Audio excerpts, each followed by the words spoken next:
Okay. Mga kapatid,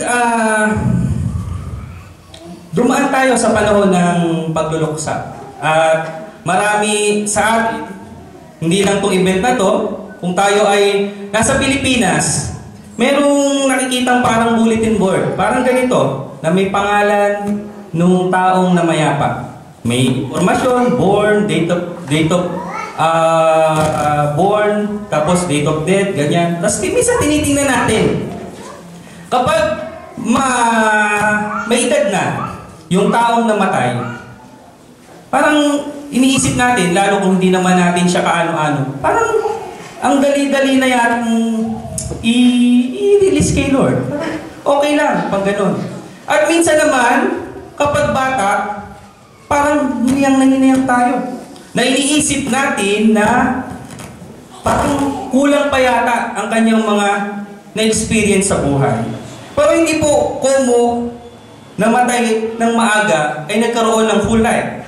At hindi po komo namatay siya ng bata, kulang pa. At ito po ang ating mensahe. At base po doon sa ating binasa kanina, mayroong panahon sa bawat pagkakataon, may panahon, may oras sa bawat panahon. At because life is about stages and cycles, at ilan po dito ay ating pagbuhay-bulayan. Samahan niyo po ako sa pananalangin. Aming Diyos, aming Ama, salamat po sa buhay na ipinagkaloob niyo sa bawat isa sa amin. Salamat po sa presensya ng bawat isang kapatid na narito.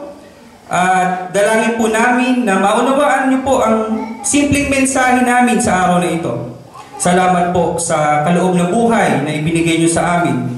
Turuan niyo nawa kami, Panginoon, na magamit ito ng maayos. Ang pahiram niyong buhay sa amin. At hayaan niyo nawa kami, Panginoon, na matamasa namin ng mga mabubuting plano niyo sa aming buhay. Patawarin niyo po kami sa aming mga nagawang kasalanan at dalangin po namin na samahan niyo kami, Panginoon. Pakalinisin niyo kami, ihanda ang aming mga puso at isipan sa pakikinig. We thank you, Father, and we pray in the name of your Son, our Lord, Jesus, our Savior. Amen. Yung ating pong reference text dun sa Mangaral 3, 1-8, may takdang panahon ang lahat. Sabi dito, may takdang panahon para sa lahat. Ipinapakita po dito, tulad po kanina, nabanggit po ng ating presider, ito ay sinulat ni Haring Solomon. Si Haring Solomon po ang pinakamayaman. No, siya yung pinakamayaman, pinakamatalinong naging hari ng Israel. At wala na pong, sa history po, wala na daw pong tatalino sa kanya. Ito po yung koleksyon ng kanyang karunungan. Sinabi niya may takdang oras at tamang panahon. At a balanced life. Yun po ang kailangan natin. Magkaroon ng balancing buhay. At kung alam po natin kung paano magkaroon ng isang balancing buhay, alam po natin yung dapat natin gawin sa tamang oras at sa tamang panahon. Alam niyo po yung Sphinx. Sino yung nakakaalam ng Sphinx dito? Yung mga Sphinx, alam niyo yung Sphinx? Yung nakikita sa Egypt, yung may ulo ng tao tapos katawan niya leon. Meron nakakaalam, anyone? Yeah. Meron daw buktong. No. Meron daw buktong dito. Sabi, ano daw uri ng nilalang ang mayroong 4 na paa sa umaga, mayroong 2 paa sa tanghali, at mayroong 3 paa sa hapon o sa gabi. Anong sagot? Anyone? Tao, no? Tao, no? So, mayroong mga stages. Mayroong stages ang buhay. Meron tayong pagkasanggol, meron po tayong pagkabata, meron tayong pagka-teenage, meron tayong pagka-adult, meron tayong young adult, tapos meron tayong adult, ano susunod? Senior citizen. Tinan mo nakatabi. Pero maging proud tayo pag tayo ay nag-age, no? Kasi lahat naman tayo ay tatanda. So, ang sabi po doon sa Genesis 3:19, sabi, tayo ay babalik, no? Babalik tayo sa alabok dahil doon tayo nanggaling. At minsan lamang po ang buhay. Kaya ang cycle ng buhay ay paulit-ulit lang. May pinapanganak, may pumapano, may pinapanganak, tumatanda, bata. At hindi nyo ba napapansin na kapag tayo ay sumubrang tanda din, di ba nagiging bata ulit tayo? Nag-iisip bata. Tingnan mo yung katabi mo. Wala naman ditong gano'n. At habang mga kapatid tayo ay nadito sa mundong ibabaw, mahalaga po na matutuhan natin kung paano mamuhay ng nararapat. Ang sabi po, life is not just a destination. Marami yung may hilig sa mga quotes dyan, alam to. It's not just a destination daw, but it's a journey. So how can we deal? So paano tayo makikiayon, makikibagay dito sa stages ng buhay? Sabi po, do not be permanently attached. No, huwag tayong masyadong manatili sa isang stage ng buhay. No. Huwag tayong magtagal o mapako.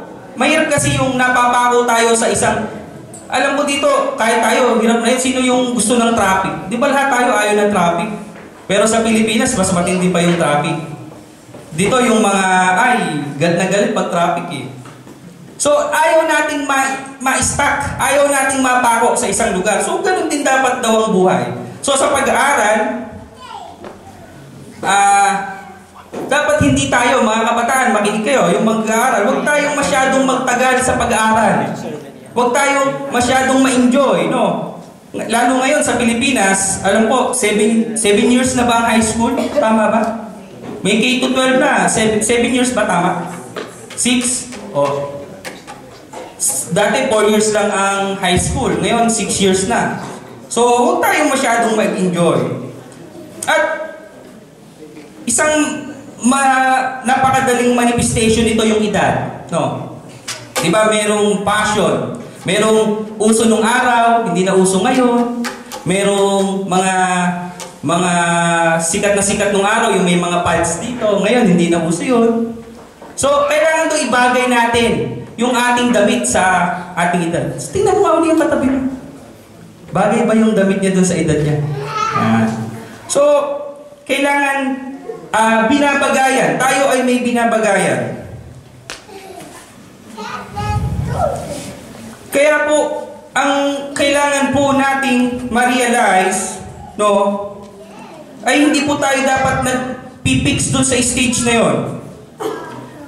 At tulad po sa mga kabataan, ang problema, kapag nasanay tayo, napako tayo dun sa stage ng kabataan na hindi tayo, wala tayong masyadong responsibilidad.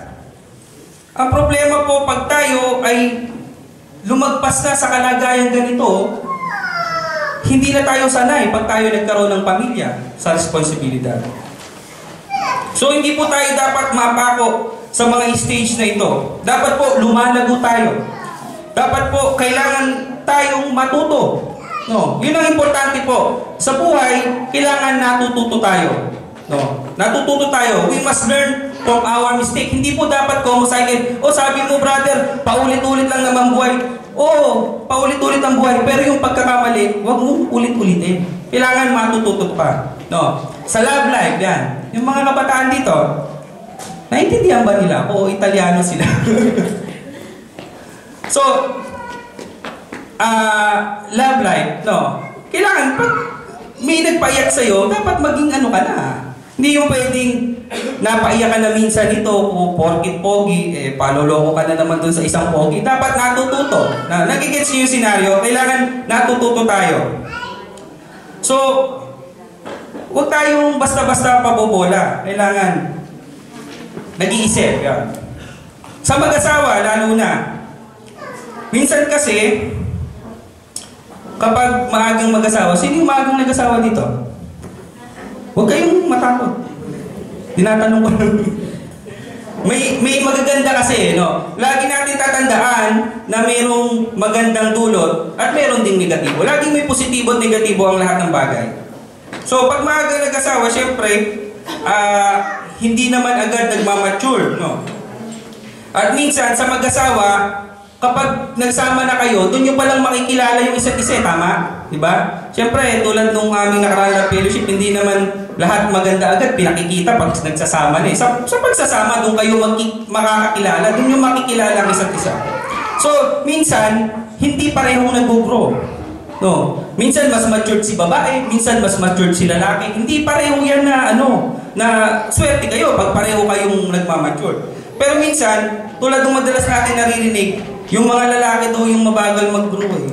Yung mga lalaki daw yung parang isip bata. Agree kayo? Agree kayo doon? Hindi. Yung mga babae, agree.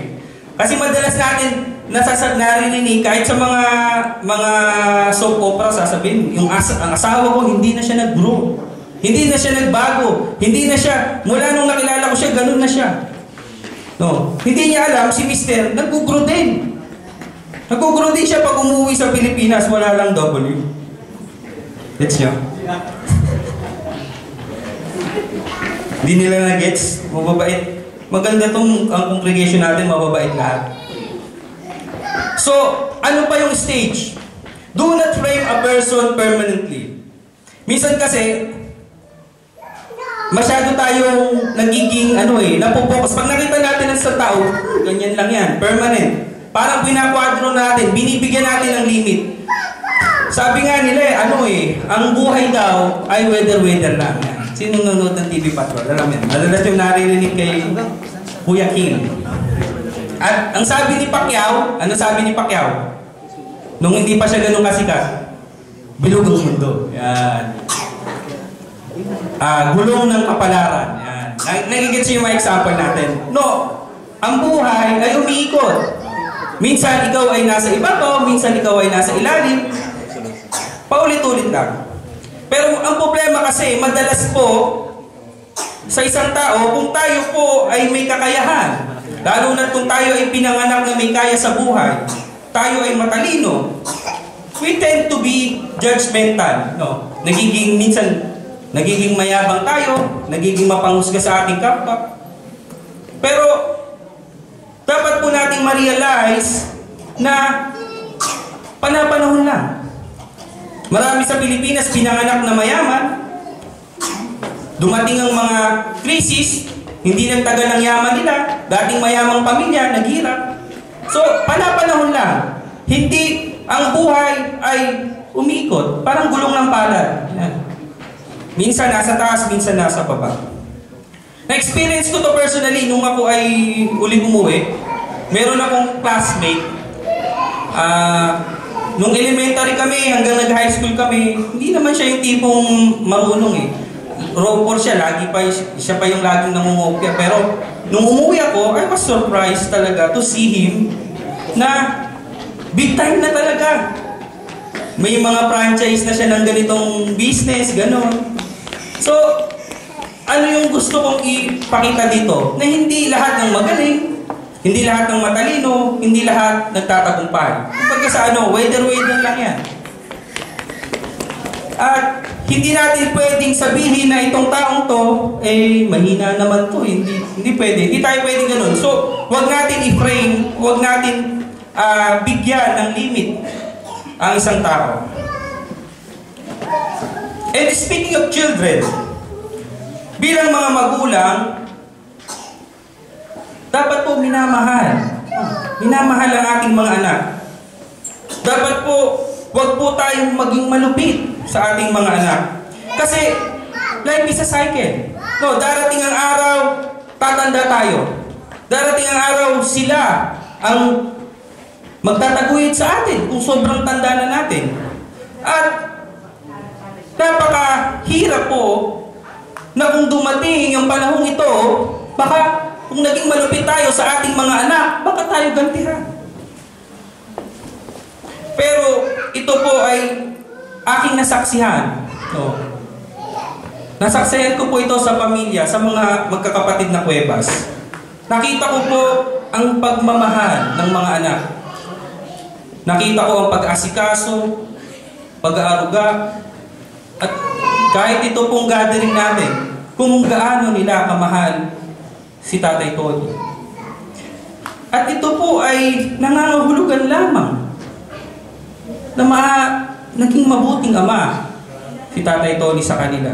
Ang problema kasi minsan sa mga anak, we are bound by our responsibility. Tayo ay nag-aalaga lang ng ating mga magulang pag tumanda dahil yun ang ating tungkulin bilang mga anak. At tayo bilang mga magulang, pinag-aaral natin sila, binibigyan ng mga material na bagay dahil yun ang tungkulin natin. Pero kung tayo ang iniisip natin ay tayo ay nagmamahal. Nagmamahal ko kasi yung anak ko kasi kaya ako binibigay lahat ng aking ginagawa para sa aking mga anak. At inaalagaan ko ang aking mga magulang dahil mahal ko sila. At hindi dahil I'm only bound by my responsibility. At iniisip ko lang yung sasabihin ng iba. Ay, si ano, pinabayaan ng magulang. No.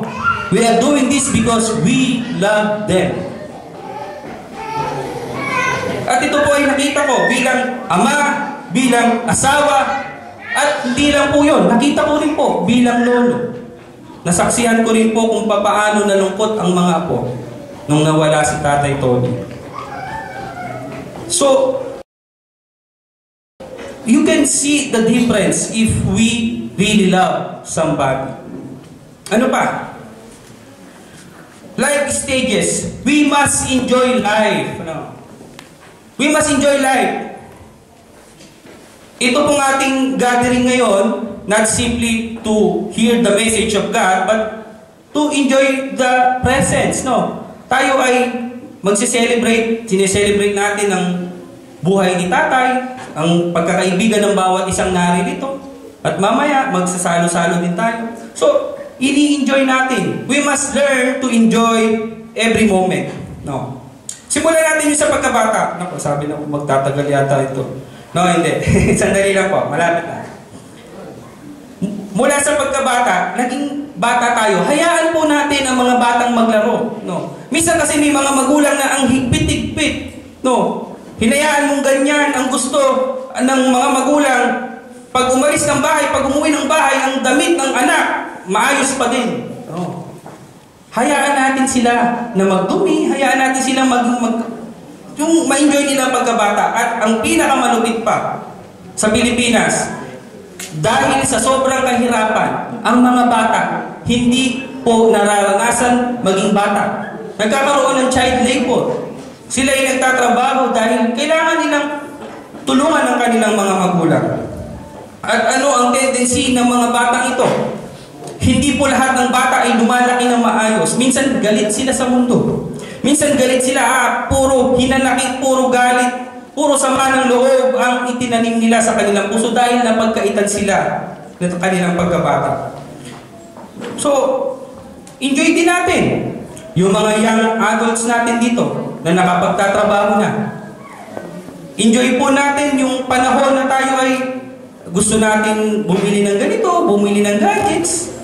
Bili tayo ng gadgets kasi pinaghirapan naman natin to at hindi naman natin kailangan din na mapapala tayo kung lalo na kung tayo ay nakapisan pa sa ating mga magulang, hindi naman tayo hinihinga ng share.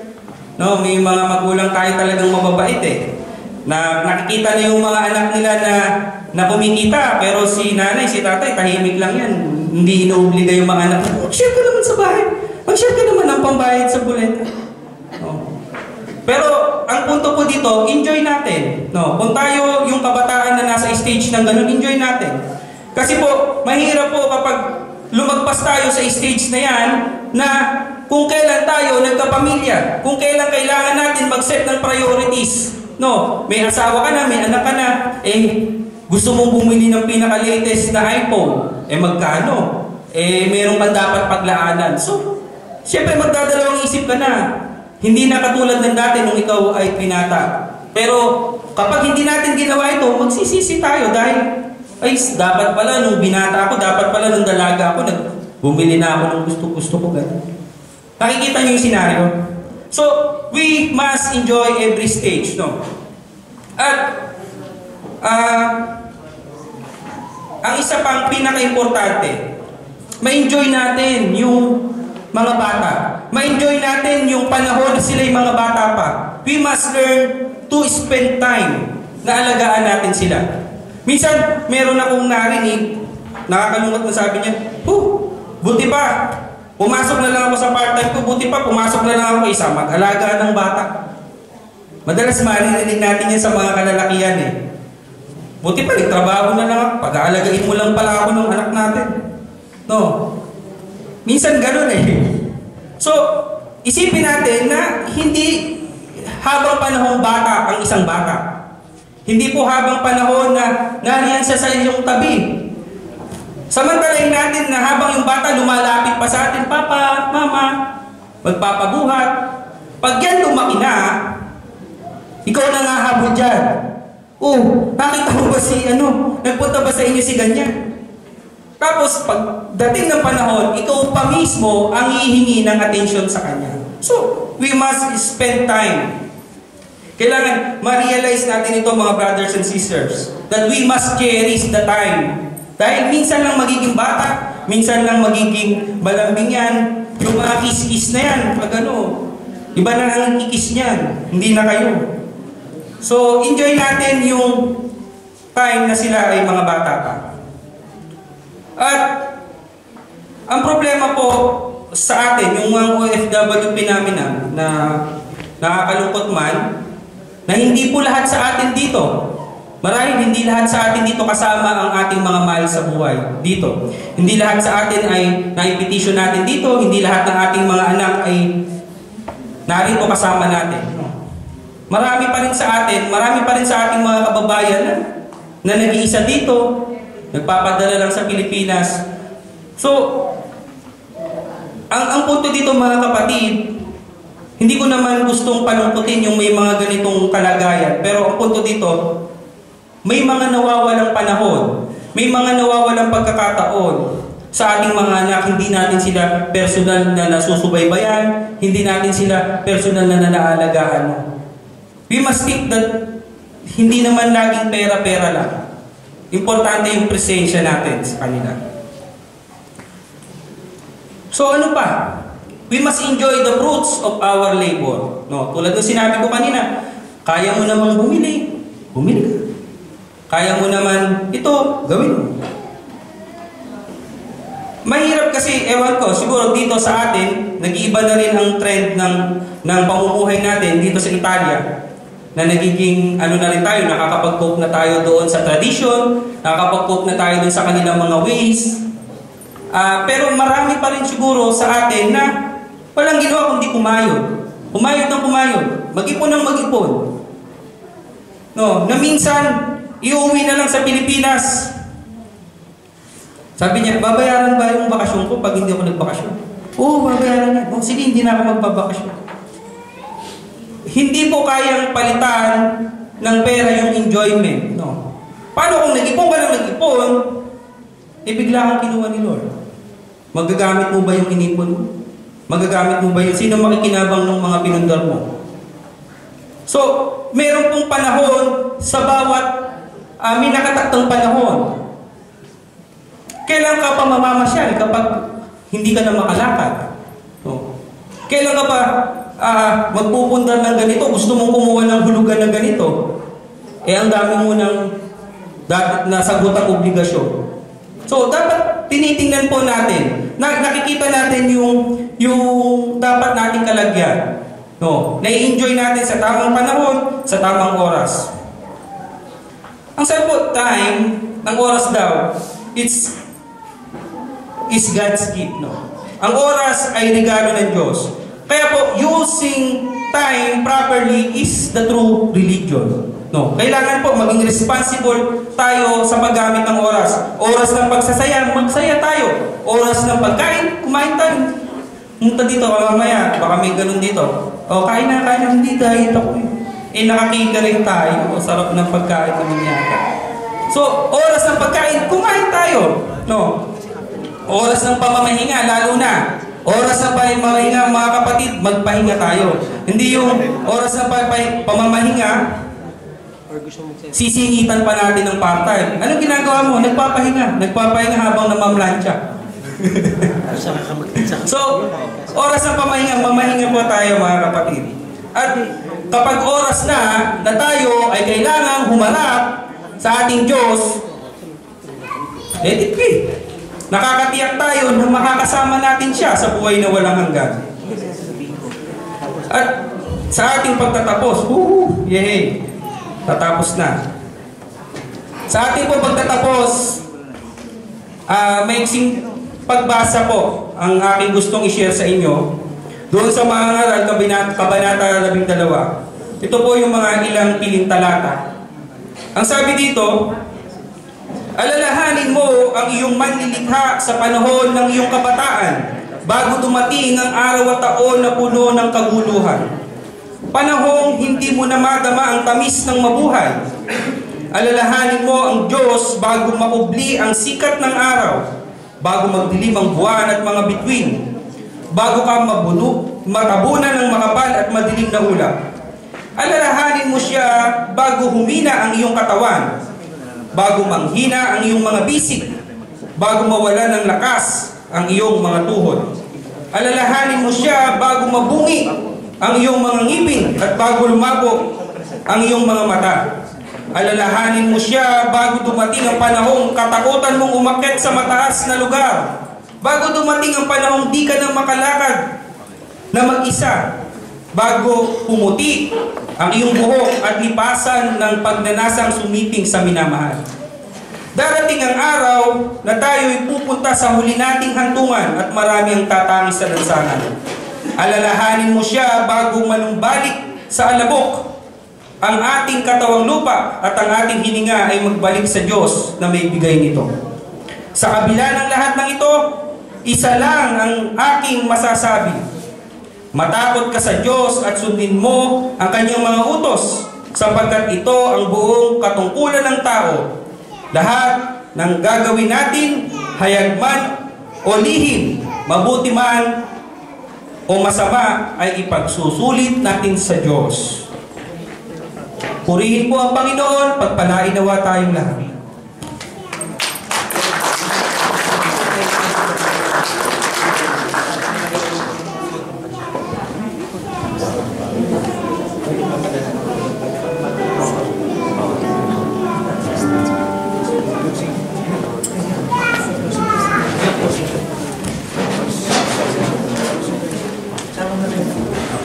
Sige po. Naiya ko po ang lahat na tumayo para po sa ating closing prayer.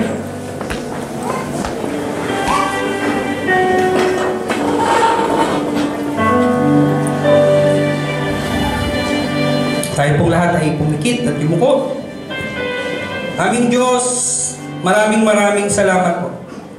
Maraming salamat po sa pahiram niyong buhay sa amin. Salamat din po, Panginoon, sa pahiram na buhay kay Tatay Antonio, Panginoon, na aming ginugunita sa araw na ito.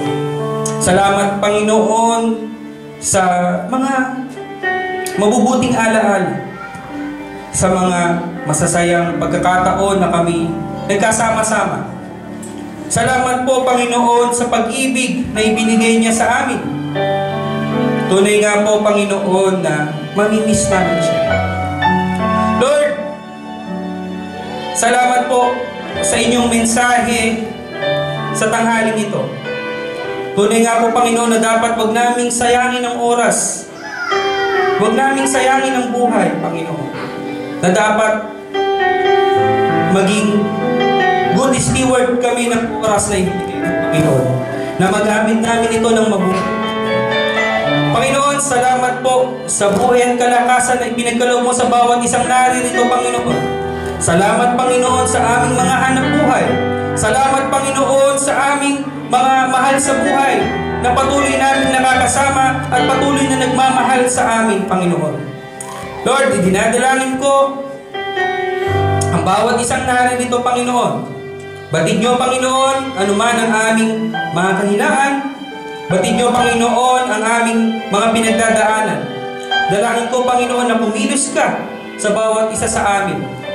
Patawarin niyo kami, Panginoon, sa aming mga nagagawang pagkukulang sa iyo at sa aming kapwa. Dalangin namin, Panginoon, na kaming narito sa Italia Marami po sa amin, Panginoon, ang aming puhunan ay ang aming mga lakas. Marami po sa amin na umaalis ng maaga, umuwi ng gabi, Panginoon. Dalangin ko po, Panginoon, na patuloy niyo kaming ingatan. Palakasin niyo po ang aming mga pangangatawan. At balutin niyo kami, Panginoon, at ingatan ng inyong pagmamahal. At sa aming pagpapatuloy, Panginoon, amin ko rin pong ipinagpapasalamat, Panginoon, ang binigay niyong lugar na ito, ang mga pagkain na aming pagsasalusaluhan, Panginoon. Dalangin namin, Panginoon, na ang mga pagkain ito ay magsilbing pagpapala ng aming lupang katawan. At nawa, Panginoon, ang mensahe na aming narinig sa tanghaling ito ay kapulutan namin ng aral, Panginoon. Hindi lamang, Panginoon, ito ay isang pagkakataon na lumabas at pumasok lamang sa aming mga tenga. Nawa, Panginoon, may mapulot kami dito at magamit namin ito sa aming pang-araw-araw na buhay. Muli, Panginoon, maraming salamat po sa pagkakataong ito na nakasama namin ang bawat isa. Sa pagpapaanyaya po ng Pamilya Cuevas na dito gawin ang Memorial Sunday namin, Panginoon. Maraming salamat po sa kanilang pamilya. Patuloy niyo silang pagpalain, Panginoon. Patuloy niyo silang bigkasin ng pagmamahal at pagkakaisa, Panginoon. At dalangin ko, Panginoon, na patuloy niyo silang gabayan, Panginoon. Ang magkakapatid, ang mga apo, ang asawa, Panginoon. Patuloy niyo silang gabayan, Panginoon. Muli, Panginoon, ang lahat po ng ito ay aming hinihiling, pinagpapasalamat sa inyong anak na si Jesus na aming tagapagligtas. Amen.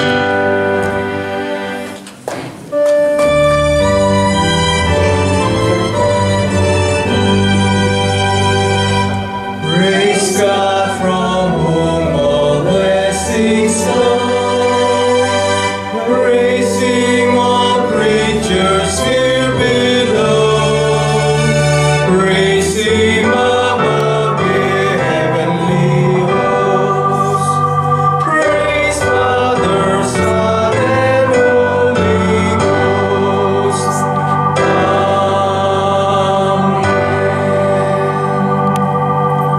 Ang kapayapaan ng Diyos na hindi malirit ng ating pinakamataas na pangunawa, ingatan nawa sa ating mga puso at isip ang kaalaman sa pag-ibig ng Diyos, ang kanyang buktong na anak na si Jesus na ating tagapagligtas, ang pagpapala, ang pag-iingat, at ang paggabay ng ating Diyos na makapangyarihan sa lahat, ang Ama, ang Anak, at ang Espiritu Santo ay sumaatin ngayon at magpakailanman.